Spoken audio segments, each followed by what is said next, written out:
Subscribe करें हमारे channel को, बेल बटन पर प्रेस करके और पर क्लिक करें। नहमदुहु व नसल्ली अला हबीबिहिल करीम। अल्हम्दुलिल्लाह अल्हम्दुलिल्लाहि व कफ़ा व सलामुन अला इबादिहि लज़ीना इस्तफ़ा। अम्मा बाद, फ़अऊज़ु बिल्लाहि मिनश शैतानिर रजीम। बिस्मिल्लाहिर रहमानिर रहीम। या अय्युहल्लज़ीना आमनु तक़ुल्लाह व कूनू मअस-सादिक़ीन। आमन्तु बिल्लाह सदक़ल्लाहुल अलीयुल अज़ीम। दुरूद पाक पढ़ लीजिए। अल्लाहुम्मा सल्लि अला सय्यिदिना व मौलाना मुहम्मदिन मअदुन जुद वल करम व आलिहि व सहबिहि व बारिक वसल्लिम। सलातन व सलामुन अलैका या रसूलल्लाह व सल्लिम अलैका या हबीबल्लाह।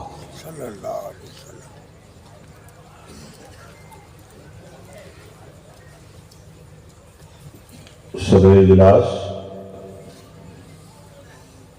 दाइज पे तशरीफ फरमा सादात किराम और उलमा,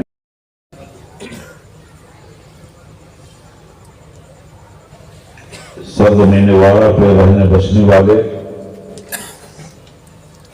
और दूसरे इलाकों से इस मुबारक महफिल में तशरीफ लाने वाले बुजुर्गों,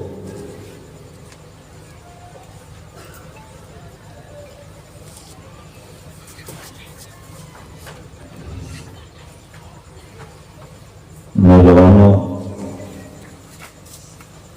बच्चों,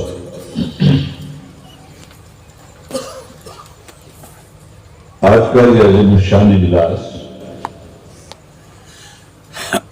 जश्न गौसुल आजम के नाम से मुनक़िद हुआ है।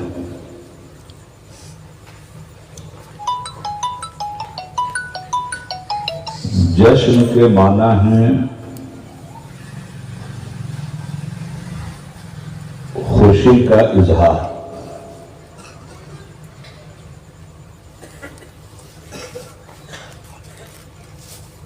गौसुल आज़म सैयदना अब्दुल कादिर जीलानी रज़ियल्लाहु ताला अन्हु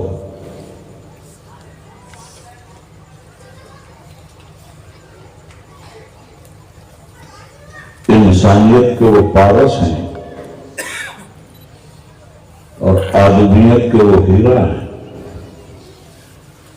कि जो उनके करीब आया वो खुद भी चमकने लगा।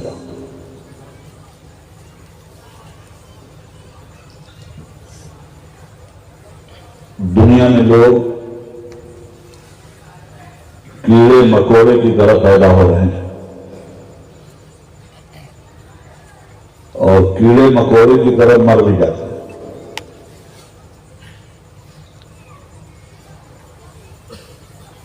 मगर जिन लोगों को किसी खास मकसद के लिए पैदा किया गया,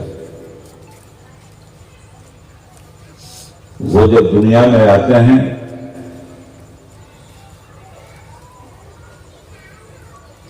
तो अपने मकसद की शान दिखलाते हुए आते हैं और जाते हैं तो अपना मिशन पूरा करके जाते हैं।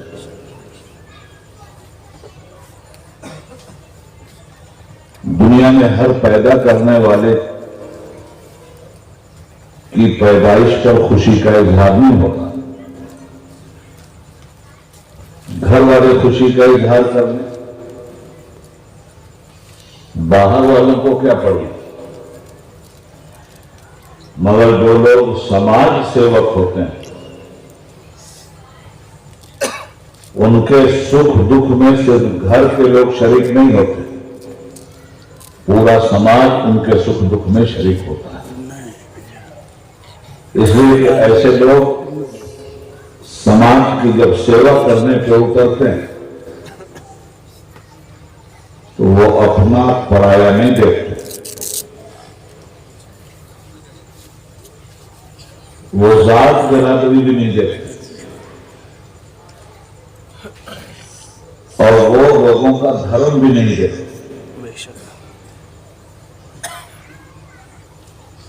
अलग अलग मज़ाहिब में होने के बावजूद सारी दुनिया के इंसान औलादे आदम हैं। हिंदू हो, मुसलमान हो, सिख हो, ईसाई हो, बौद्धिस्ट हो, पारसी हो, ये सब के सब आदमी हैं। किसी हिंदू भाई से कह दीजिए कि तुम आदमी नहीं हो तो उसे तकलीफ होगी कि नहीं होगी? किसी मुसलमान से कहिए कि तुम आदमी नहीं, उसे भी उसी तरह से तकलीफ होगी। मालूम यह हुआ कि आदमी होना इज्जत की बात है और इज्जत जिसके पास है उसको बेइज्जत नहीं किया जाए। मगर आदमियों में पैदा हुआ हो और आदमियत उसमें ना हो, पैदा हुआ हो इंसानों में और इंसानियत उसमें ना हो। इंसान बना है उन्स, अरबी का ये लफ्ज है जिसमें हम इंसान बोलते हैं। ये अरबिक वर्ड है, ये उन्स से बना है। तो इंसान के माना क्या हुआ? मोहब्बत करने वाला। इंसान के माना क्या हुए? मुसीबत में दूसरों के भी काम आने वाला। इंसान के माना क्या हुए? छोटों से प्यार करने वाला, बड़ों का आदर और इज्जत करने वाला। पहले तो हमें इस बात को अच्छी तरह से समझ लेना चाहिए। जो छोटों से मोहब्बत नहीं करता और बड़ों की इज्जत नहीं करता,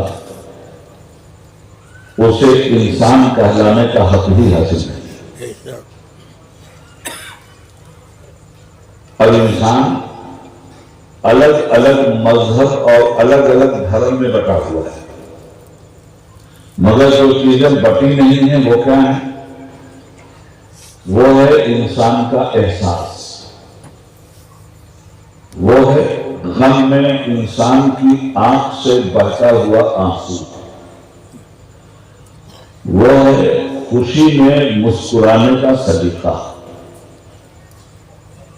सबके गम एक जैसे, सबकी खुशियां भी एक जैसी, सबकी पैदाइश भी एक ही जैसी और सबके मरने का अंत भी एक ही जैसा है। तो अगर धर्म अलग अलग हुए और उसके बावजूद इतनी सारी चीजें सिमिलर हैं और एक हैं, तो वहां तो एकता होनी चाहिए जहां तमाम चीजें हर आदमी में पाई जाती हैं। इसीलिए इस्लाम हमेशा इंसान की इज्जत पर जोर देता है। नबी अकरम हज़रत मोहम्मद सल्लल्लाहु अलैहि वसल्लम पड़ोसी का हक बयान करते हैं।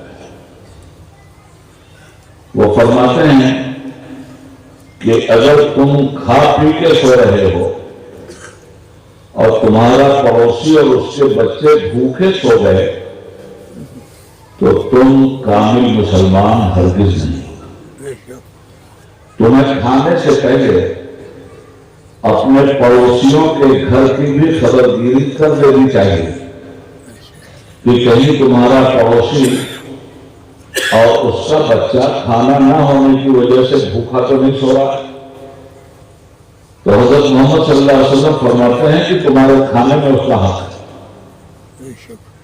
ये बात आपने उलमा से सुनी हो। अब पड़ोसी कौन है, पड़ोसी की डिफिनेशन क्या है और पड़ोसी का अर्थ क्या है? हम लोग अक्सर ये समझते हैं कि हमारे घर के दाएं बाएं जो घर है यही हमारा पड़ोस। हाँ, पड़ोस है हमारा, मगर इस्लाम क्या सिखलाता है? तुम्हारे घर से 40 घर पीछे और 40 घर आगे और 40 घर बाएं और 40 घर बाएं, ये 40 घर दाएं बाएं आगे पीछे, ये है तुम्हारा पड़ोस। कितने घर हो गए भाई साहब? 160 के करीब ये घर बनते हैं। तो अगर इतना बड़ा शहर है, इतना बड़ा कस्बा है, जिसमें आगे पीछे दाएं बाएं सैकड़ों घर हैं आपके, तो वो सैकड़ों घर आपके पड़ोसी नहीं, आपके पड़ोसियों की सरहद 60 घरों पर खत्म हो जाती है। 60 आगे, 60 पीछे, 60 दाएं, 60 बाएं। अब ऐसे मुसलमान, हमारी जिम्मेदारी यह है कि हम 60 घर आगे, 60 घर पीछे, 60 घर दाएं, 60 घर बाएं, इतने सारे लोगों के साथ अपना मोहब्बत भरा, प्यार भरा रिश्ता कायम रखें। अब पड़ोसी जरूरी तो नहीं कि सिर्फ आपका मुसलमान है, पड़ोसी आपका हिंदू भी हो सकता है, पड़ोसी आपका ईसाई भी हो सकता है, पड़ोसी आपका यहूदी भी हो सकता है, बौद्धिस्ट भी हो सकता है, पारसी भी हो सकता है, आपके मजहब का मानने वाला भी हो सकता है और दूसरे मजहब का भी मानने वाला हो सकता है। इन सब के साथ बनाने इंसानियत आपका गहरा रिश्ता होना चाहिए। इसमें हिंदू मुसलमान सिख ईसाई की कोई कैद नहीं। अब पड़ोसी, फिर फरमाया गया कि तुम्हारा पड़ोस तुम्हारे लिए जन्नत भी है और तुम्हारा पड़ोस तुम्हारे लिए जहन्नम है।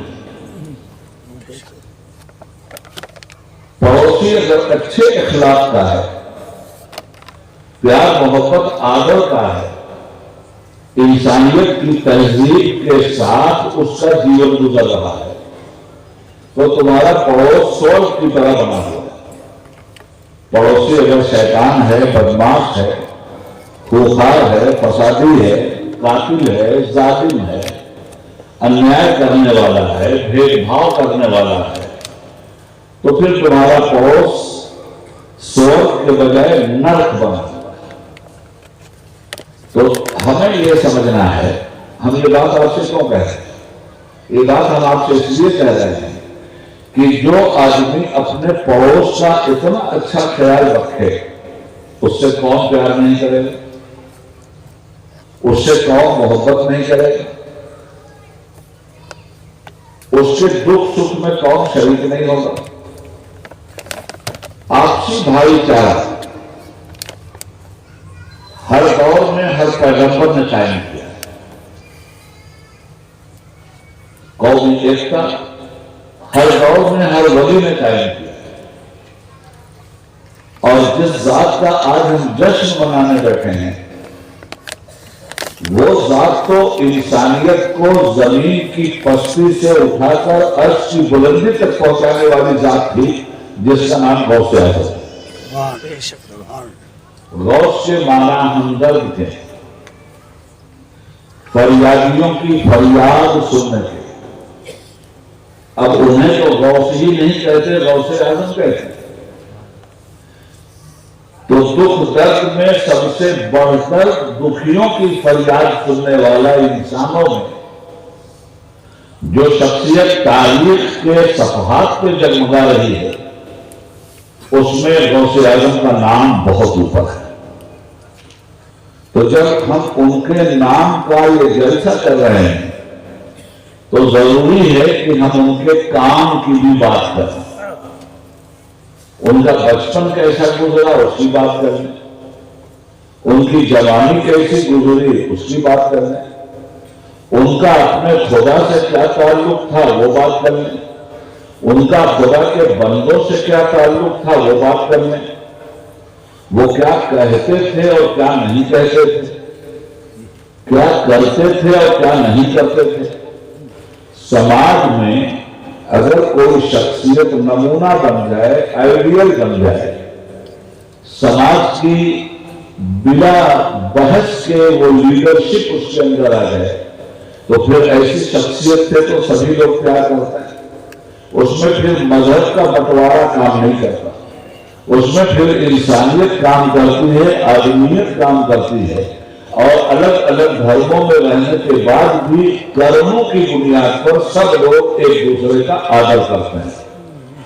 ये भी खास तौर पर सैयदना अब्दुल कादिर जिलानी रहमतुल्लाह तआला की जात की वो खुसूसियत है जिसमें उन्होंने दुश्मनों को दोस्त बना लिया था, गाली देने वालों को दुआ देने वाला बना लिया था, पत्थर बरसाने वालों को फूल बरसाने वाला बना दिया था, जाहिलों को उन्होंने एजुकेटेड कर दिया था, अंधों को इल्म की रोशनी दे दी थी, गूंगों को जुबान दे दी थी, हाथ पैर के मुर्दों को चलने की ताकत दे दी थी। वो ऐसे समाज में पैदा हुए थे जिस समाज में आज की जो बुराइयां हमारे समाज में हैं, ये बुराइयां कुछ भी नहीं है उस समाज में जो बुराइयां थी। वो समाज जानवर की तरह अपनी जिंदगी गुजार रहा था, और जब लाकानूनियत हो जाएगी तो लोग जानवर हो जाएंगे और देश जंगल राज बन जाएगा। कानून की हुक्मरानी खत्म हो गई तो फिर कोई किसी का आदर करने वाला नहीं। ये कानून है जो इंसान को एक दूसरे की मोहब्बत में, एक दूसरे के रिश्तों में जकड़ के रखता है। कानून की हुकूमत खत्म, हम सब खत्म हो गए। कानून की हुकूमत रही, हम सब सुरक्षित और महफूज रहे। हज़रत गौसुल आज़म, उन्हें दुनिया से गए हुए 900 साल हो गया। 900 साल कहां पैदा हुए थे वो? ईरान और इराक की सरहद पर। जैसे इस सड़क से हम आ रहे हैं, इस सड़क के उस पार भी घर है और उस पार भी। इधर ईरान है, सड़क के उस पार इराक, और इराक की सरहद पे ईरान में वो पैदा हुई। उनकी होनहार बिरवा के चिकने चिकने पाँव। देखो, मैं कहानी की तरह अपनी बात आपको सुना रहा हूं ताकि अच्छी तरह से आपके जहन में आए। और ये कहानी मैं पहली बार आपको नहीं सुना रहा, ये कहानी जो आता है वो सुनाता है। मगर इस कहानी के अंदर जो ट्विस्ट है, इस कहानी के अंदर जो भेद छुपा हुआ है, उस भेद को समझने की जरूरत है। और उनका नाम अगर लेके हम इतना रुपया पैसा खर्च कर रहे हैं तो उनके काम को भी जिंदा करना हमारा फर्ज है। हम तो सिर्फ जिस्मो जान से उनकी बारगाह में अपना खिराज अकीदत पेश कर दें, यही बहुत बड़ी बात है।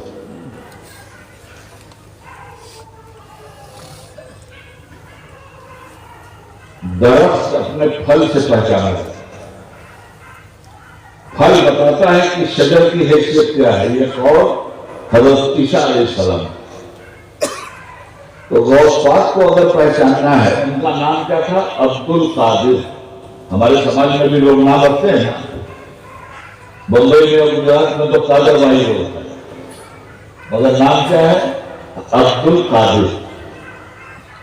अब्दुल कादिर का मतलब कादिर के मामले कुदरत रखने वाला, पावर रखने वाला। तो ये कादिर नाम किसका है? अल्लाह।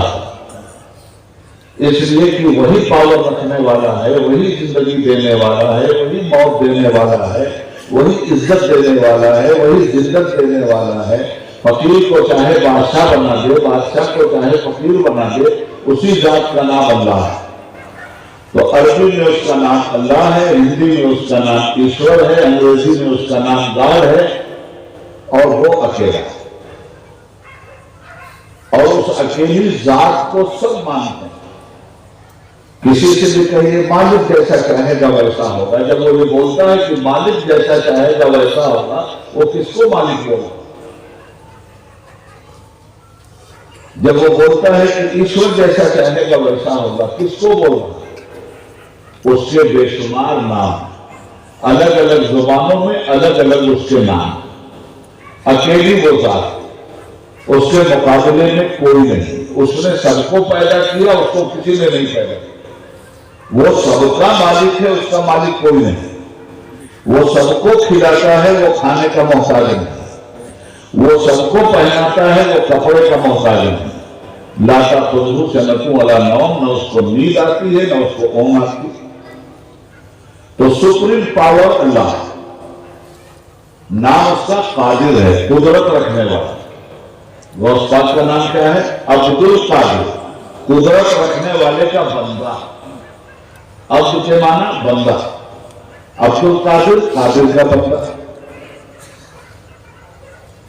ये दुनिया में जब आए हैं तो आदमी अपने घर से भी पहचाना जाता है, घर के संसार संस्कार से पहचाना जाता है, घर के तौर तरीके, तहजीब, कल्चर और तमद्दुन से पहचाना जाता है, घर के बैकग्राउंड से पहचाना जाता है।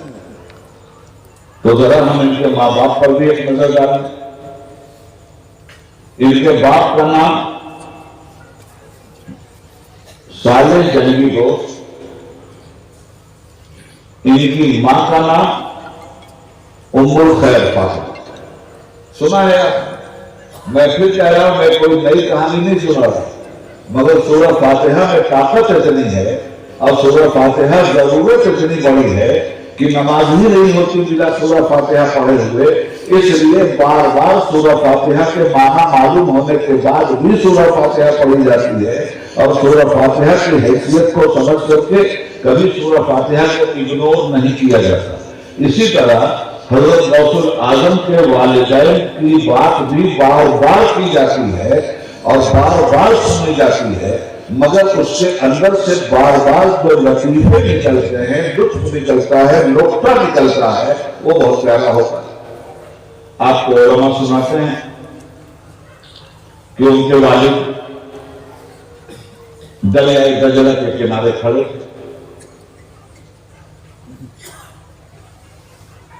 भूखे थे। एक सेब बचा हुआ आया दरिया, सुना है?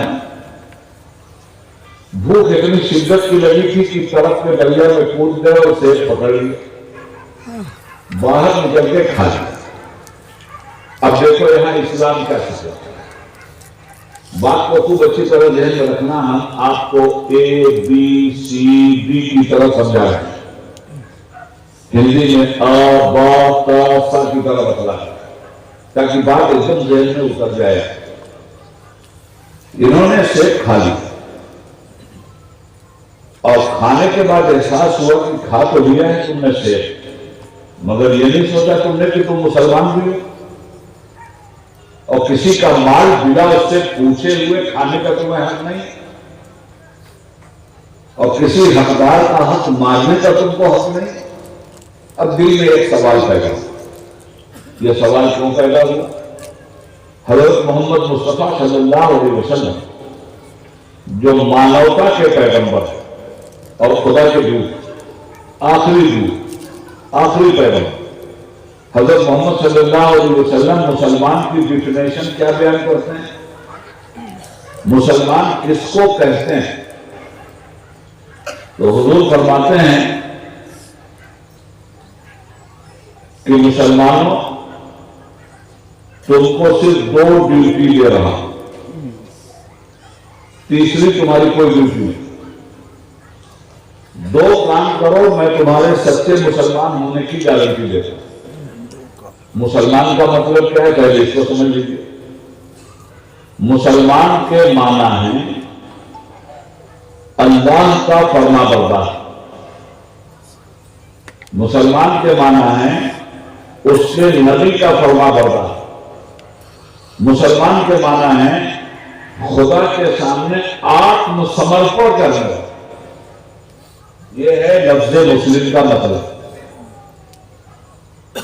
और ये जो काफिर काफिर कहा जाता है और हमारे हिंदू भाइयों के दिमागों में ये डाल दिया गया कि ये मुसलमान तुम्हें गाली देते हैं, ये फैलाया जाए, तो इसको भी हम आपको बता दें।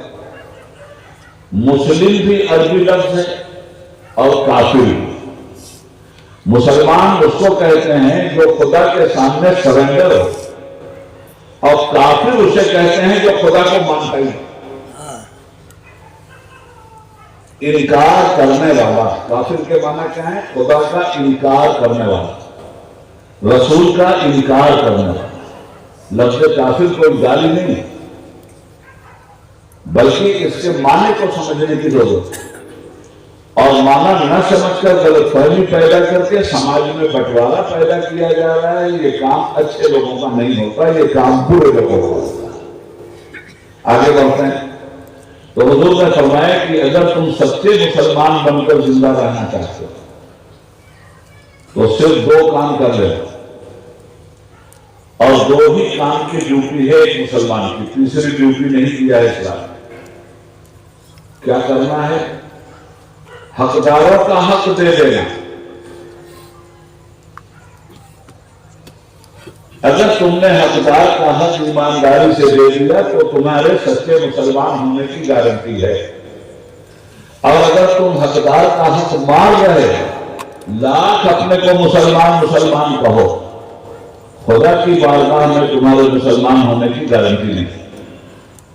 तो फिर फरमाते हैं कि तुम्हारे ऊपर दो हक, एक हक है तुम्हारे पैदा करने वाले परवरदिगार का, दूसरा हक है इस मानवता,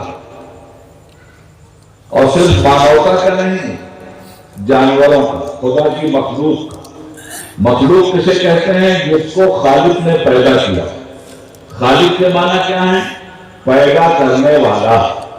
मखलूक के माना क्या है? जिसको पैदा किया।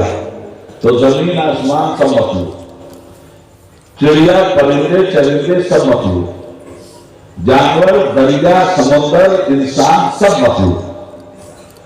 हुजूर क्या फरमा रहे हैं? अगर मुसलमान हो तो दो हक हमेशा अदा करो। एक को जो उसने पैदा किया है वो हक अदा करो, दूसरे उसके बंदों का हक अदा करो। फिर फरमाते हैं कि खुदा का हक अदा करने में अगर तुमसे गलती हो गई तो खुदा तुम्हें माफ कर सकता है, मगर बंदों का हक अगर तुमने मारा तो खुदा तुम्हें लाख नमाज रोजा पढ़ते रहो, लाख हज करते रहो, एक हज नहीं 70 हज कर लो, कभी खुदा तुम्हें उस वक्त तक माफ नहीं करेगा जब तक बंदा तुमको माफ करने के लिए तैयार हो। यह है इस्लाम। इसलिए कि जब आत्मसमर्पण हो गया, जब सरेंडर हो गए, हम फुल्ली खुदा के सामने झुक गए, तो हमें उसकी बात मांगा। अब हजरत गौस पाक की शान आप सुनना चाहते हैं तो मैं पहले उस खानदान की बात कर दूं आपसे। खाने वाले ने सेब खा ली, फिर सोचा कि ये तो किसी बाग का कोई मालिक होगा इसका, फिर उसी तरफ चल पड़े जिधर से सेब बढ़ के आ रहा। थोड़ी दूर जाने के बाद उन्हें उनकी मंजिल मिली। देखा एक बाग है सेब का, दरिया के किनारे सेब के दरख्त की कुछ शाखें झुकी हुई हैं और फल लगे हुए, और उसमें से टूट टूट करके फल दरिया में गिरता। तो वहां नौकर क्या करते, उनसे पूछा भाई इस बात का मालिक कौन? तो उन्होंने बताया कि इस बात के मालिक का नाम अब्दुल्ला सोमई है, जो बहुत बड़े बिजनेसमैन थे, बहुत ज्यादा बाग बगीचे उनके पास, फलों का कारोबार था। ये आदमी उनके पास पहुंचा। क्या नाम था इस आदमी का? मूसा साले जंगली दोस्त। और जब गए तो कहा साहब मैंने एक जुर्म किया है, मैं आपसे माफी मांगने आया। तो उन्होंने देखा नौजवान, इसको मैंने कभी देखा नहीं, इससे कभी मेरा राबता नहीं हुआ। तो इस बेचारे ने जुर्म कौन सा किया? काली साहब उससे बहुत बड़ा जुर्म हो गया। मेरे पैगंबर ने कहा था कि हकदार का हक मत मारना। साहब मैं बहुत भूखा था, आपके सेब के बाग से फल जा रहा था, मैंने उठा के खा लिया। साहब आप मुझे माफ कर दीजिए, आपका हक मैंने खाया, और अगर आप माफ नहीं करेंगे तो मेरा पैगंबर कहता है कि लाख नमाज रोजा पढ़ो, अगर किसी का हक तुमने मारा है तो जब तक वो माफ नहीं करेगा तुम्हें माफ नहीं किया जाए। तो जो बाग के मालिक थे उन्होंने सोचा कि अल्लाह अकबर, ये ऐसा आदमी तो दुनिया में देखने को नहीं मिलता भाई, इतना खुदा से डरता है, इतना अपने मजहब पे अमल करता है, इतना अपने पैगंबर से मोहब्बत करता है। तो उन्होंने सोचा कि ये हीरा है, ये हीरा हम अपने हाथ से जाने नहीं देंगे। भाई कौन सी बड़ी बात थी? कह देते कि मैंने सेब माफ किया, जाओ। वो कहते हैं नहीं, ये तो समाज का आदमी है, इससे तो समाज फलेगा फूलेगा, इसके वजह से तो बुराइयां दूर होंगी समाज से, इसकी वजह से तो भलाइयां फलेंगी, इसकी वजह से तो मुर्दा इंसानियत जिंदा होगी, इसकी वजह से तो बच्चों को प्यार मिलेगा, इसकी वजह से तो बड़ों को इज्जत मिलेगी। ये तो खुदा की जमीन पर फसाद को मिटाने वाला है, ये तो खुदा की जमीन पर आपस में एक दूसरे में कौमी एकता पैदा करने वाला है। उन्होंने कहा बेटे तुमने मेरा सेब खाया? कहां सरकार खाया? कहा ना माफ करूं तो क्या करो? कहा हुजूर गिड़गिड़ाता रहूं, दरवाजे पे आकर बैठा रहूंगा, माफी मांगता रहूंगा। कहा एक सजा दूंगा तुम्हें, फिर से माफ करो। देखो बार बार सुन चुके हो इसको, मगर मैं जिस तरह बयान कर रहा हूं उस तरह सुनो।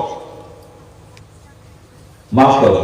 कहो लोग मैं सजा काटने के लिए तैयार। तो कहा तुम्हें अब रवायतों में इख्तिलाफ है, कहीं 6 साल है, कहीं 12 साल है, कहीं 3 साल है। तुम्हें मेरे पास रहकर नौकरी करनी होगी और मेरा हर हुक्म मानना होगा, अगर सेब माफ करवाना चाहते हो। आप सोचो, गौर करो जरा कैरेक्टर कैसे बनता है, और जब इस तरह का कैरेक्टर बने और ऐसे मनुष्य पैदा हो जाए तो आप मुझे बताओ झगड़ा होगा, लड़ाई होगी। हम लोग क्यों पीछे हो गए? हम लोग बड़ी बड़ी बात करते हैं, बड़े बड़े काम नहीं करते, हम बकवास करते हैं, हम अच्छे अमल नहीं करते। वो जमाने में मौसत से मुसलमान होकर और हम खाल हुए तारीख कुरान। तो ठीक है साहब मैं आपकी नौकरी करूं। जब नौकरी के दिन पूरे हो गए, ये भी गिन रहे थे कि जब टाइम पूरा हो जाए सेब माफ हो जाए। इस तरह जिम्मेदारी अगर लोग अपनी निभा दे तो क्या ये देश सोने की चिड़िया नहीं बनेगा? क्या आदमियत फलेगी फूलेगी नहीं? क्या कोई मर्डर होगा फिर? क्या कोई फसाद होगा समाज में? ये कैरेक्टर पैदा होता है तब समाज से बुराई का खात्मा होता है। जब वो दिन पूरे हो गए तो उनका हुजूर आपसे वादे के मुताबिक टाइम पूरा हो गया। कहा बेशक हो गया। तो कहा सरकार अब मुझे खुशखबरी सुना दीजिए कि आपने मेरा सेब माफ कर दिया जो मैंने खाया था। अब वो सोचने लगे कि बात तो पूरी नहीं, मगर ये चला जाएगा तो मैं तो तरसूंगा इसको देखने के लिए। देखो कैरेक्टर आदमी को कहां पहुंचाता। तो उनका भैया तुमने मेरा सेब खाया? कहां वो खाया? कहा एक शर्त और पूरी करनी पड़ेगी मेरी तब माफ करो। कहा वो 100 शर्त पूरी करूंगा आपकी एक सेब की माफी के लिए। देखो ये बहुत बड़ा सबक है ना। एक सेब की माफी के लिए 100 शर्तें पूरी करूंगा आपकी। फरमाइए अब क्या शर्त है? कहने लगे बेटे बड़ी सख्त शर्त है, पूरी करोगे? क्या करूंगा? खुदा के अजाब से बचने के लिए इस दुनिया का हर अजाब सह लूंगा। तो कहा बेटा तुम्हें मेरी बेटी से शादी करनी पड़ेगी। अब ये घबराए कि कहा ये बादशाह वक्त और कहा मेरे जैसा भूखा है। कहा तो आप मेरे साथ मजाक क्यों कर रहे हैं? नहीं बेटा मैं मजाक नहीं कर रहा हूं, मैं सच बोल रहा हूं। मेरी बेटी से शादी कर लो, माफ करो। ठीक है हुजूर कर लो। आकाश करने से पहले सुन तो लो, मेरी बेटी में कुछ ऐब है, तो मैं नहीं चाहता कि मैं अपनी बेटी का ऐब छुपा कर रखूं। क्या वो भी बता दीजिए? क्या बेटा मेरी अकलौती बेटी है, एक ही बेटी, और मेरी बेटी दोनों आंख की अंधी है। क्या उससे माफ कर दीजिएगा ना? कहा हाँ बिल्कुल माफ कर दीजिए। कहा मैं क्या बोलूं? अरे कहा भी आप बात पूरी नहीं हुई और सुनो। कहा अब क्या है? क्या वो दोनों कानों की बहरी थी। बोलो अब क्या बोलते? कहा तो मंजूर है। अरे कहा नहीं यार वो जुबान की गूंगी भी है। कहा मंजूर है। वो हाथ की लूली और पैर की लंगड़ी भी है। कहा वो से माफ कीजिएगा ना? कहा बिल्कुल माफ कर देंगे। कहा ठीक है बेटा मैं अपनी अंधी बीवी, बहरी बीवी, गूंगी बीवी, लूली बीवी, लंगड़ी बीवी की सेवा में जिंदगी गुजार दूंगा। आप अपना हक मुझे माफ कर दीजिए। तय हो गई बात, हो गई शादी। अब उन्होंने वही जगह के लिए दामाद हो गए, महल ही में जगह मिली।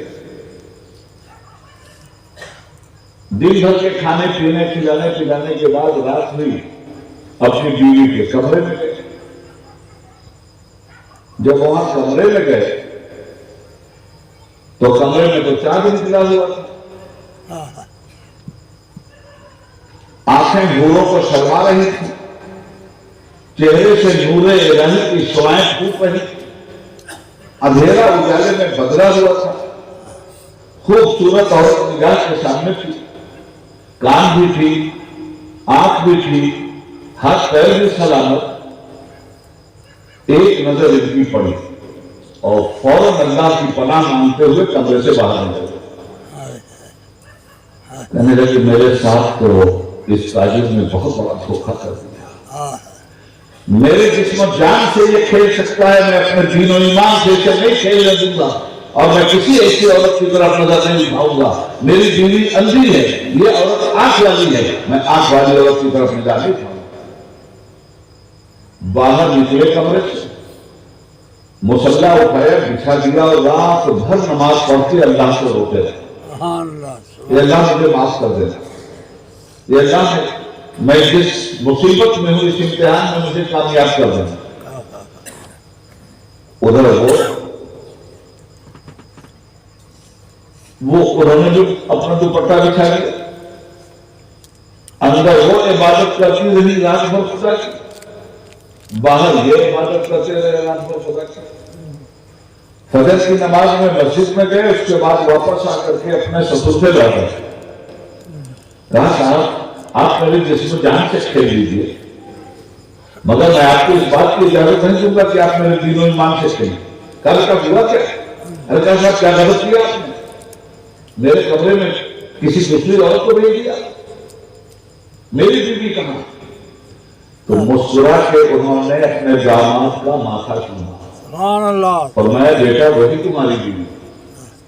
अरे कहा हुजूर आपने तो कहा था अंधी है, कहा भी कहता हूं अंधी है। आप तो कहते बहरी है, कहा आप भी कह रहा क्यों हुजूर? कहने लगे सुन बेटा, मेरी बेटी ने किसी गैर मर्द को मेरी बेटी की आंख ने कभी नहीं देखा, इतना पर्दे में नहीं। और मेरी बेटी जुबान से कभी झूठ नहीं बोली, इसलिए मैं उसको गूंगी कहता हूं। किसी गैर मर्द की तरफ नहीं देखा, इसलिए मैं उसको अंधी कहता हूं। और किसी की बुराई अपने कान से उसने नहीं सुना, इसलिए मैं उसको बहिर कहता हूं। और किसी बुरे रास्ते पे वो नहीं चली, इसलिए मैं उसको नबी कहता। और किसी मजलूम पे उसने हाथ नहीं उठाया, इसलिए मैं उसे नबी कहता। अब आप मुझे बताओ, एक शौहर जो सेब के मामले में इतना खरा, और एक उसकी बीवी जो इतनी पाक और पवित्र है, अब उस बाप की पुष्ट से और इस मां के पेट से जो बच्चा पैदा हुआ, उसी का नाम गौसुल आजम है। अल्लाहु अकबर, या रसूल अल्लाह। उसी बच्चे का नाम अब्दुल कादिर। बाप कितना महान, मां कितनी महान। अब एक बात और कहूंगा, उसको समझ लो। मैं बार बार बोल रहा हूं, ये वाकया इतनी बार बयान किया जा चुका है कि बेपढ़ा लिखा मुसलमान भी इस बात को जानता है, मगर इतनी गहराई के साथ बात को जानने की जरूरत है जितनी गहराई के साथ मैं बात आपको समझा रहा हूं। एक बात और कहते हैं, उनका लक़ब है जंगी दोस्त। जंगी दोस्त का क्या मतलब होता है? जंग को दोस्त रखने वाला, जंग से प्यार करने वाला, जंग के लिए मर जाने वाला, जंग करने के लिए उतावला होने वाला। तो जब मैंने उनकी हिस्ट्री पढ़ी कि भैया इन्होंने कहां कहां जंग किया है, जरा पढ़ूं तो सही।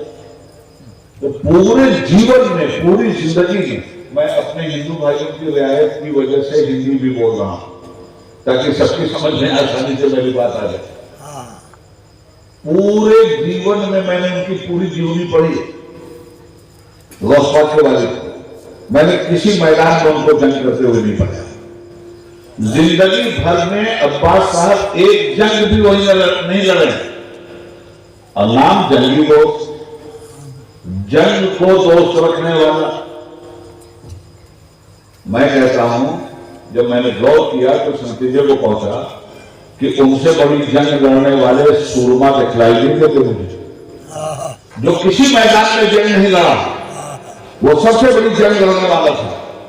ये मैदानों में दुश्मनों से जंग लड़ लेना ये आसान काम है। यहाँ जो वासनाओं का दुश्मन बैठा हुआ है, इस दुश्मन से जंग लड़ लेना ये बहुत बड़ी बात है। वो जिंदगी भर वासनाओं से लड़ते रहे, गलत आरज़ुओं से लड़ते रहे, गलत तमन्नाओं से लड़ते रहे, वो गुनाहों से लड़ते रहे, वो झूठ से लड़ते रहे, वो जुल्म से लड़ते रहे, वो खुदा की बगावत से लड़ते रहे, वो दुनिया में शैतान के नफ्स से लड़ते रहे, वो हर तरह की बेहयाई से लड़ते रहे, वो हर तरह की खराबी और गुनाह से लड़ते रहे। ये लड़ाई उनकी थी जिसमें जंगी दोस्त का उनको लक़ब दिया। सुभान अल्लाह, सुभान अल्लाह।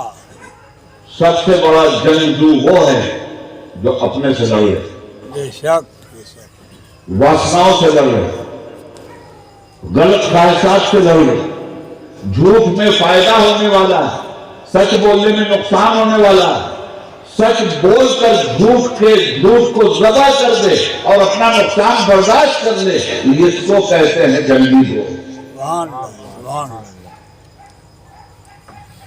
किसी को लूट कर करोड़पति बन जाने का रास्ता खुला हुआ है, उस रास्ते को अपने ऊपर बंद करके दूसरे को लूटने से बचाना, यह है जंग। अब मां का कैरेक्टर क्या है वो सुन लिया आपने, बाप का कैरेक्टर क्या है वो सुन लिया आपने। आगे बढ़ते हैं। ये जब बच्चे थे तो कुदरत ने इनको शक्ति क्या दी थी? मादरजात बनी थे। ये रमजान का महीना आता है तो सारे उलमा बैठे हैं ना, पूछो, ये सब के सब अपनी अपनी जगह बैठ जाते हैं और चारों तरफ ऐलान करते हैं, भाई साहब जरा चांद देख लीजिएगा, चांद दिखलाइए तो जरा बता दीजिएगा कल रोजा रखा जाएगा कि नहीं रखा जाएगा। चांद के मसले पे झगड़ा होता है कि नहीं होता? ईद के चांद पे और रमजान के चांद पे खास तौर पे बहुत नजाकत के ये चांद है।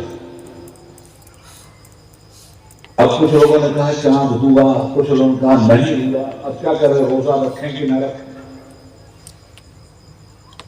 ऐसे ही जब ये माँ की गोद में जिस जमाने में दूध पी रहे थे, उस जमाने में रमजान के चांद का झगड़ा हो गया।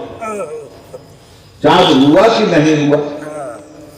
तो मुफ्ती लोग क्या कहते हैं, भाई साहब कल दिन में भी 11-12 बजे दिन तक का इंतजार कर लीजिएगा, कुछ खाइएगा पीजिएगा नहीं, हो सकता है कहीं से शहादत मिल जाए। अब 29 को चांद हुआ कि नहीं हुआ इसका झगड़ा। कुछ लोग कह रहे थे कि रोजा रखा जाए, कुछ लोग कह रहे थे जिन्हें रखा जाए। इल्म खामोश था। हजरत गौस पाक के घर से एक आदमी निकलता है और वो मनाजी करता है कि मुसलमानों चांद हो गया है, रोजा रखे रहो।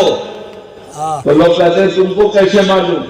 कहा सैयदों के घर में अब्दुल कादिर जीलानी आज सुबह से दूध नहीं पी रहे हैं।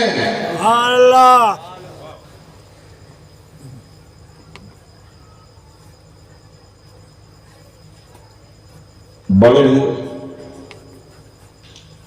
तो किसानों का एरिया था, वो खेती बाड़ी वालों, उनके भी दोस्त बाप बच्चे। एक दिन एक किसान के खेत में चले गए, वो हल जोत रहा था। उम्र थोड़ी इनकी 11-12 साल की हो गई। इनका भाई जरा दे दे, मैं भी जोतूं। पकड़ लिया बैल की पोछ, ऊपर से एक आवाज आई, अब्दुल कादिर तुम्हें खेत जोतने के लिए नहीं पैदा किया गया है। इंसानियत की बंजर जमीन जोतो और इंसानियत की बंजर जमीन जोत कर उसमें आदमियत के फूल निकालो, इंसानियत के फूल निकालो। खुदा ने तुम्हें इसलिए पैदा किया। ये है गौसुल्लाह।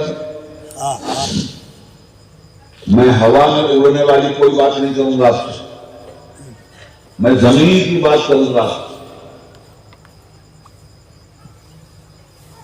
अब धीरे धीरे उम्र हुई आपकी 18 साल। इस 18 साल में अपने इलाके में आपने इल्म हासिल किया।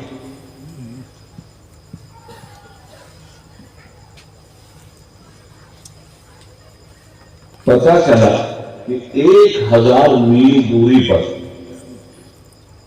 इराक की कैपिटल सिटी है बगदाद। वहां सबसे बड़ी यूनिवर्सिटी है और हर तरह का सब्जेक्ट है।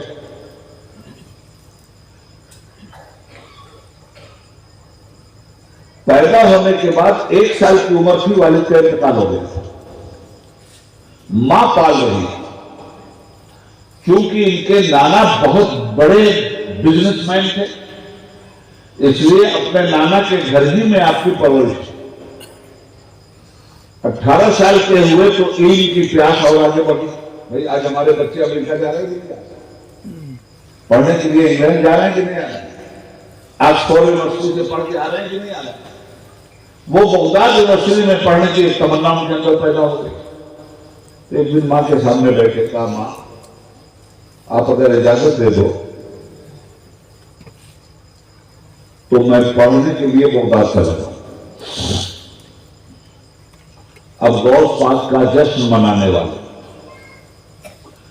ये लाइट लगाने से कुछ नहीं होता, नहीं इससे जश्न होता है।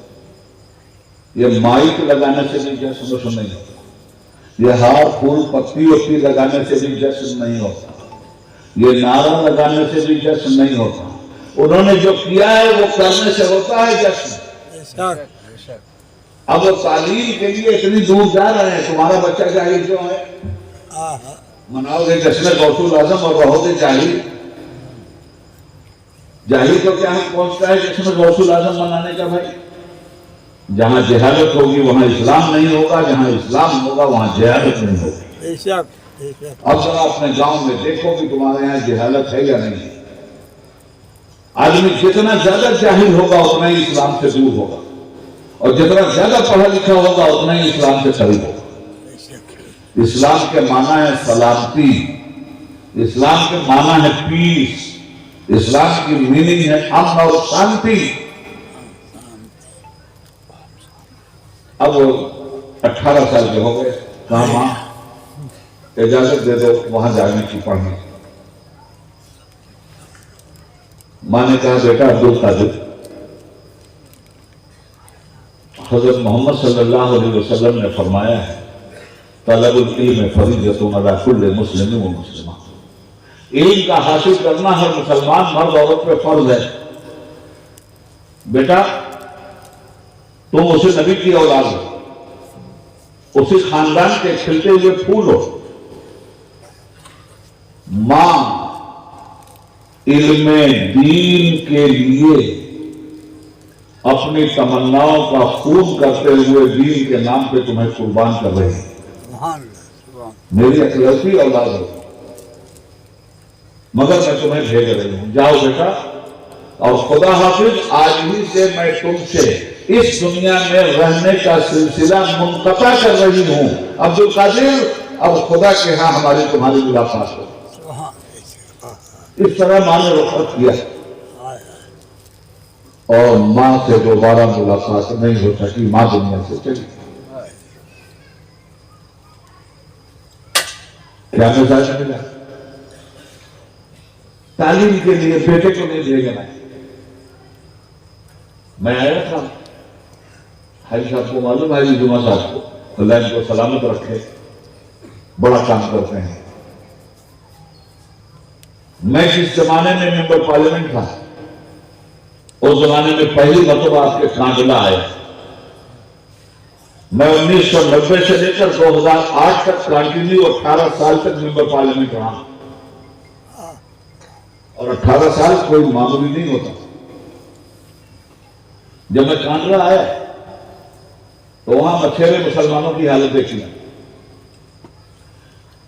मैंने मालूम करना चाहा कि यहां तालीम क्यों नहीं, तो पता चला कि ये मियां भाई लोग बहुत मालदार हैं, समुद्र की मछली पकड़ने वाले और कश्तियों का कारोबार करने वाले बड़े मालदार लोग। और कहते हैं क्या होगा पढ़ा लिखा के, कितना पैसा मिलेगा पढ़े लिखे बच्चे से। यहां से एक दिन में 50,000 कमा लेते हैं, 10,000 रोज कमा लेते हैं, वहां 10,000 महीना भी नहीं मिलने वाला है। तो क्या करेंगे पढ़ा लिखा के? यानी मकसद सिर्फ यह है कि किसी तरह से खाओ पियो मर जाओ। तो फिर आपको इंसान बनने की क्या जरूरत है?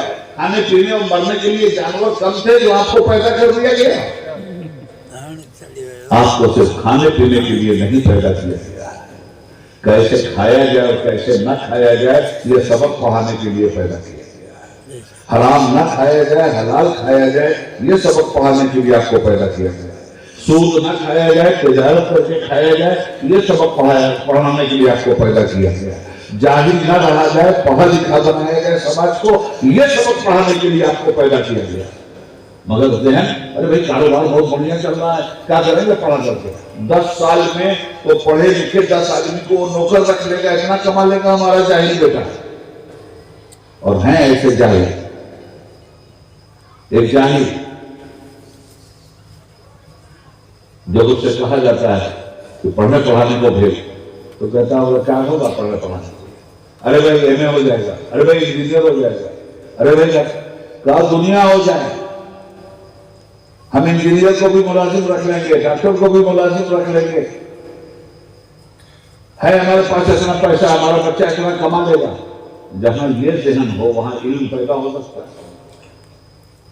फिर वहां साहब हमने अफसरों से बात की, हुकूमत से बात की, ऑल इंडिया जनरल सेक्रेटरी भी थे, वीपी सिंह के साथी भी थे, वीपी सिंह का प्राइम मिनिस्टर। और बात करने के बाद वहां से पोस्ट से हमने जगह दी, उनके पढ़ने पढ़ाने की हमने क्या जगह हम देंगे, तालीम के लिए इमारत को लोग तैयार करो। आज अल्लाह का करम है, उन्हीं के बच्चे ने पढ़ना है, पढ़ने का एक माहौल बना ना। तो अर्ज ये करना चाहता हूं कि जश्न गौसुल आजम आप मना रहे, तो जश्न गौसुल आजम मनाने का बेहतरीन तरीका है कि आपका एक बच्चा भी जाहिल नहीं रहना चाहिए। हर बच्चे की तालीम होनी चाहिए। वो देखो मां की ममता कुर्बान करके जा रहा है पढ़ने के लिए, और मां अपना बेटा कुर्बान कर रही है इल्म और एजुकेशन के लिए। बगदाद गए, मां ने भेजा, मैं वो वाकया सुना रहा हूं जो आप सुन चुके, मगर उस वाक़े के पेट से जो निकाल रहा हूं वो शायद कब सुना होगा। हाँ जब जाने लगे तो माँ ने कहा कि बेटा मेरे पास ये 40 दीनार हैं सोने के गिनिया, ये ले लो तुम्हारे काम आएगा खाने पीने के लिए, 1000 मील का सफर है। यहां माने शुरू किया। वो जमाना डाकुओं का था, लुटेरों का था। जैसे मैंने बताया कि आज के जमाने का जो खुराफात है इसका 100 गुना ज्यादा खुराफात उस जमाने में। चले पूरा काफिला चलता था साथ में कि डाकू कहीं ना लूट लें, मगर बदकिस्मती से हुआ वही। बीच रास्ते में डाकुओं ने छापा मारा, 60 डाकुओं ने इनके काफिले को घेरा और सबका सारा सामान लूट के एक जगह कर दिया। एक डाकू इनके पास भी आया, 18 साल का खूबसूरत नौजवान। कहा बच्चे तेरे पास भी कुछ है? कहा बिल्कुल है। कहा क्या है तेरे पास? कहा मेरे पास तो सोने के 40 सिक्के हैं। और मुस्कुराने लगे। डाकू को बड़ा बुरा लगा। वो वहां तो कुछ जवाब नहीं दिया उसने, अपने सरदार के पास गया। सरदार का नाम था अहमद। ये सब मुसलमान थे, जितने डाकू थे सब मुसलमान थे।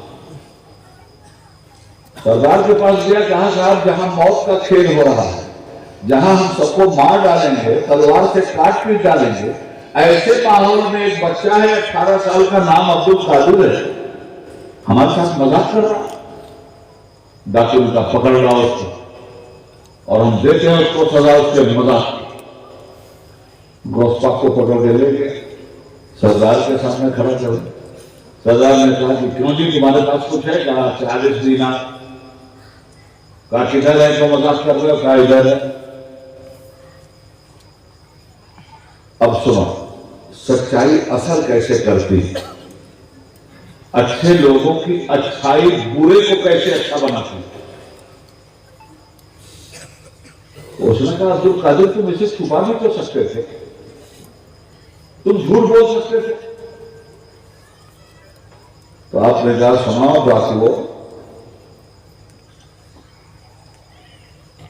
मेरे नबी ने फरमाया है हमेशा सच बोला, और मेरे नबी ने फरमाया है कि हमेशा हलाल रोजी खाया, हराम नहीं। तो जब मैं चलने लगा तो मेरे नबी की यही दोनों हदीसें तो मेरी मां ने मुझे सुनाई थी कि बेटा तुम कादिर जा रहे हो, अब जिंदगी में तुमसे मुलाकात नहीं होने वाली। जाते जाते मेरी 2 बातें याद रखना, इन पे हमेशा अमल करना। कैसा भी बुरा वक्त है झूठ मत बोलना, और भूख से जान चली जाए तो मर जाना, मगर हराम रोटी मत खाना। यह हजरत मोहम्मद मुस्तफा सल्लल्लाहु अलैहि वसल्लम का फरमान है, सिद्क़ मकाल और अक्ल हलाल। ये कुरान का फरमान है। माँ अपने बच्चे को कुरान के फरमान की वसीयत कर रही है, माँ अपने बच्चे को अपने नबी के फरमान की वसीयत के साथ भेज रही है। और वाले बच्चा कहता है डाकुओं से, डाकुओं मैं अपनी माँ से किया हुआ वादा नहीं तोड़ूंगा, मैं अपनी माँ से किया हुआ वादा नहीं तोड़। अभी ये जुमला नहीं था, ये डाकू के दिल में ईमान का खंजर था। पैवत हो गए, डाकुओं का सरदार रोने लगा और आसमान की तरफ उधर नजर आ रहा। देखो दिल बदल गया एक जालिम का, और कहता है परवरदिगार हमने भी तो उससे वादा किया था कि हम किसी को नहीं सताएंगे, हम आदमी बनकर रहेंगे, हम तो जानवर हो गए, हमने तो तुझसे बगावत किया मालिक। एक ये 18 साल का बच्चा है कि अपनी माँ से किया हुआ वादा नहीं तोड़ रहा है, और एक हम है कि हमने तुझसे वादा किया था कि इंसान बनकर के रहेंगे, हम शैतान होकर के तुझसे वादा तोड़े हुए हैं। ए मालिक तू माफ कर दे। आज से हम तौबा करते हैं।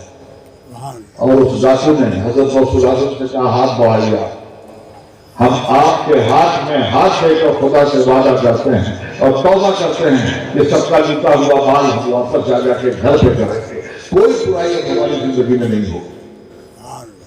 वो जो 59 रह गए थे डाकू, वो भी आके उन्होंने दोस्ता का हाथ पकड़ लिया, कहा हम भी आपके हाथ से तौबा करते हैं। जब हम अपने सरदार से कहा, सरदार जब बुराई में तुम हमारे सरदार थे तो अब भलाई में भी तुम ही हमारे सरदार रहोगे। बुराई में हमने तुम्हारा साथ नहीं छोड़ा था, हम भलाई में भी तुम्हारा साथ नहीं छोड़ा। अब एक लतीफ बात कहते हैं, सिलसिले कादरिया में मौजूद होने वाले अपने को कादरी लिखते हैं। हम लोग 1000 साल के बाद के कादरी हैं। सबसे पहला कादरी वो डाकू था जिसने गौसुल आजम के हाथ पर पैर किया था, गौसुल पाक का मरीज हुआ था। भाइयों, गौर करो कि इन वाकयात में नसीहत कितनी है। सुभान अल्लाह, सुभान अल्लाह। इल्म के लिए सब कुछ कुर्बान किया जा सकता है, इसलिए कि जब इल्म हासिल हो जाएगा तो जहालत निकल जाएगी। जब इल्म आ जाएगा और अमल के साथ आ जाएगा, बुराई और बेहयाई का खत्म होगा। इल्म उजाला है, इल्म रोशनी है, और रोशनी की हर कदम पर आदमी को जरूरत है। तो हज़रत गौस पाक का यह 18 साल की जिंदगी तक तो अपने वतन में तालीम हासिल और उसके बाद फिर बगदाद यूनिवर्सिटी। फरमाते हैं कि जब हम लोग बगदाद पहुंचे तो जो सबसे बड़ी यूनिवर्सिटी थी उसका नाम था मदरसा लतीफिया। उसके शेख थे वाइस चांसलर शेख हम्माद। कहते हैं जब हम वहां पहुंचे तो बरसात का जमाना, झक्कड़ चल रहा, तूफान था, सुनामी। भीगते हुए हम पहुंचे कि अंदर जाके पनाह ले लें। कहते जब हम पहुंचे तो आप फाटक नहीं बना। रात भर हम भीगते रहे, रात भर हम भीगते रहे। सुबह में जब फजर की अजान हुई है तब फाटक खुला, और जब फाटक खुला है तो फरमाते हैं कि देखा क्या हूं कि वाइस चांसलर खुद फाटक पे आके खड़े हैं, हज़रत शेख हम्माद। और आने के बाद फाटक पे कहते हैं अहलन व सहलन मरहबा या अब्दुल कादिर, ऐ अब्दुल कादिर तुम्हें मुबारकबाद। और हज़रत गौस पाक को गले से लगा के कहते हैं अब्दुल कादिर, आज जिस कुर्सी पे मैं बैठा हूं, आने वाले दिनों में खुदा इसी कुर्सी पे तुमको बिठा लेगा। उस जमाने में इस बूढ़े को भूल मत जाना। आप देख रहे हो, ये इल्म है, एजुकेशन। तो अजब गौस पाक का जश्न मनाना है, मनाइए। और मैं सलाम पेश करता हूं उस रूहानी क़यादत जिसको मुफ्ती आजम कच्छ के नाम से हम आप जानते हैं, मानते हैं, पहचानते हैं। उन्होंने ये कंसेप्ट आपको इस सरजमीन पर दिया कि जश्न गौसुल आजम मनाओ, और हर साल हज़रत गौस पाक की जिंदगी का कोई ना कोई वाक़या आप मनाते जा रहे हो, आने वाले आ रहे, सुनाते जा रहे हैं। मगर एक कान से सुनना और दूसरे से निकाल देना, इसका नाम जश्न मनाना नहीं।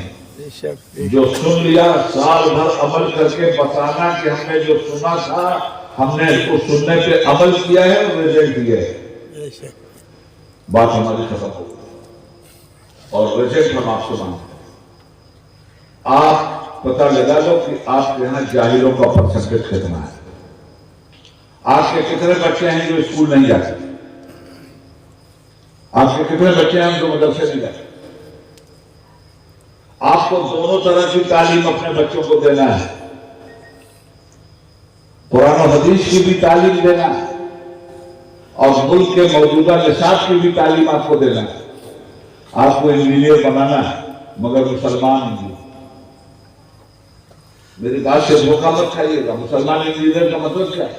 इतना इस्लाम पढ़ा दीजिए कि वो इंजीनियर जब मुसलमान बन के अपनी ड्यूटी पे आए तो आने के बाद रिश्वतखोरी और हराम खोरी न करे। उसका मजहब, उसका दीन उसको समझा दे कि तुम मुसलमान हो, हराम खाना तुम पे हराम है, हलाल रोजी बहुत है, खुदा तुम्हारी तनख्वाह में तुम्हें बरकत देगा। किसी का पैसा अगर रिश्वत की बुनियाद पर देते हो तो किसी गरीब का हक मार हो। सुभान अल्लाह, सुभान। तो आप अपना परसेंटेज निकालिए। मैं उनके जिम्मेदारों से कहूंगा, अब्बास भाई आपसे कहना चाहूंगा और जिम्मेदार जितने लोग हैं सबसे कहना चाहूंगा कि इस जलसे का फायदा अगर आप उठाना चाहते हैं तो आपको कल से सर्वे करना पड़ेगा। इतना पता तो है कि आपके यहाँ वोटर कितने हैं, मगर कभी यह भी जानने की कोशिश किया कि आपके यहाँ जाहिल कितने, आपके यहाँ सूदखोर कितने, आपके यहाँ हरामखोर कितने, आपके यहाँ नशा करने वाले कितने, आपके यहाँ शराब पीने वाले कितने, आपके यहाँ फसाद करने वाले कितने, आपके यहाँ झूठ बोलने वाले कितने, आपके यहाँ जुल्म करने वाले कितने। बचाइए अपने समाज को इन सब चीजों से। जिसका जश्न आज आप मना रहे हैं, मैं उसकी तालीम आपके सामने रख रहा हूं। उन्होंने वो माहौल बना दिया था कि डाकुओं को वली बना दिया था, संत बना दिया। अभी आप डाकुओं की कहानी सुनते, चोरों को अफसाल बना दिया था, बुरों को बादशाह वक्त बना दिया। और आखिरी बात करके अपनी बात खत्म करता हूं। 6 बादशाह गुजरे हैं उनके जमाने में। वो खिलाफत अब्बासिया का दौर था, खिलाफत बनु उमय्या का खात्मा हो चुका था। आखिरी बादशाह खिलाफत अब्बासिया का जो था उसका नाम था अल-मुस्तंजिद बिल्लाह। बादशाह गौस पाक के दरबार में इस्लाहात जोड़ के आते थे और इसी तरह से उनका लेक्चर सुनते थे। इसी तरह लेक्चर सुनने वाले लेक्चर सुन के बेहोश हो जाते थे, रोते थे, गिड़गिड़ाते थे, खुदा से माफी मांगते थे, बुरी आदतें छोड़ते थे लोग। कुरान ने कहा क्या है, कुंतुम खैरा उम्मतिन उखरिजत लिन्नास तामुरून बिल मारूफ व तनहौना अनिल मुनकर। ऐ मुसलमानों, तुम बेहतरीन उम्मत हो, तुम्हारा काम भलाई का प्रचार और प्रसार करना है और बुराई से समाज को बचाना है। आज खुद ही बुराई में फंसे हुए, समाज को क्या बचाए? इसलिए अगर जश्न गौसुल आजम मनाने में आप ईमानदार हैं, देखो हम बातें बड़ी क्लियर करते हैं, हमको चर्चागिरी नहीं आती, और नहीं ईमानदार हैं तो ईमानदार बनना पड़ेगा आपको। एक बच्चा भी आपका जाहिल नहीं रहना चाहिए। और अगर कोई गरीब है, उसके पास पैसे नहीं है, जिसकी बुनियाद पर बच्चों को नहीं पढ़ा पाता, तो फिर यहां के जरूरतमंद लोगों से मैं कहूंगा कि आप उनका एक तालीम का बजट बनाइए। जैसे चर्चा करके जैसा आपने किया है, ऐसे ही चर्चा करके उन गरीब बच्चों की तालीम का भी बंदोबस्त कीजिए जो गरीब बच्चे पैसा न होने की दुनिया से पढ़ नहीं पाते हैं। मुझे खुशी है आज कि मिनहाजुल कुरान के जिम्मेदारों ने मेरे कान में एक खुशी की खबर फूंक दी। बहुत जल्द वो आपके इलाके में आपकी बच्चियों के लिए स्कूल खोलेंगे और बच्चियों की तालीम मुकम्मल तौर पर फ्री होगी। अल्लाह से दुआ कीजिए ये काम जल्द से जल्द पूरा हो और इसमें हर तरह की कुर्बानी देकर के आपको इसको पूरा करना है। अगर हम जाहिल रह गए तो इस हालत की कमी को अपने बाल बच्चों को पढ़ाकर हमें दूर करना चाहिए। यही तालीम है गौसुल आजम की, और इसीलिए उनका जश्न मनाना चाहिए।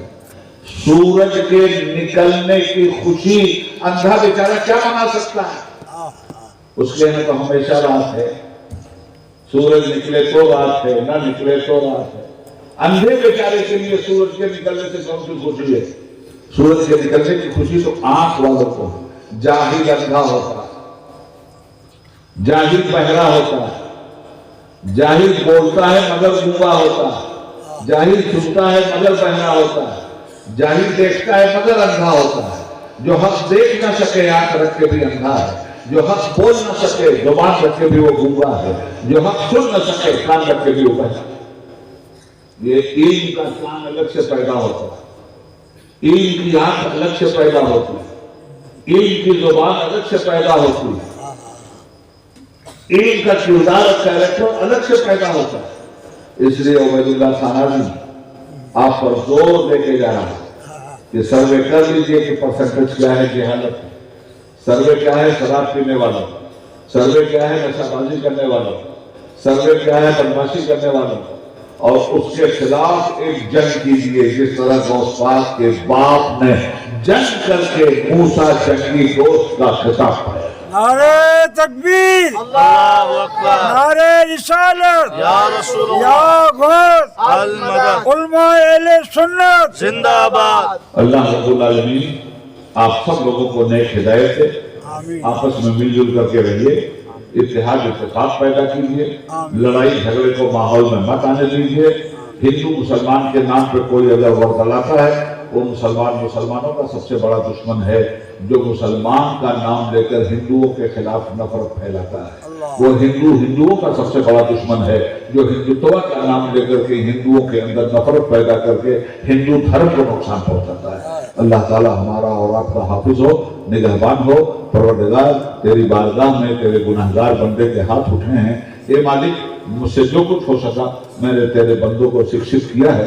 या अल्लाह अगर इन तमाम बातों को करने में मुझसे कोई भूल चूक हुई हो, तेरी शरीयत के खिलाफ कोई जुमला मेरी जुबान से निकल गया हो, तो तेरे सारे बंदों को गवाह बनाकर हमेशा की तरह आज भी मैं तेरी बारगाह में खुली हुई तौबा करता हूँ और पढ़ता हूँ अस्तगफिरुल्लाह रब्बी मिन कुल्लि ज़ंबिन व अतूबु इलैह। या अय्युहल्लज़ीना आमनु तक़ुल्लाह व कूनू मअस-सादिक़ीन। ऐ लोगों, अल्लाह से डरते रहो और सच्चों के साथ हो जाओ। खुदा हाफिज। आमीन। सुभान अल्लाह।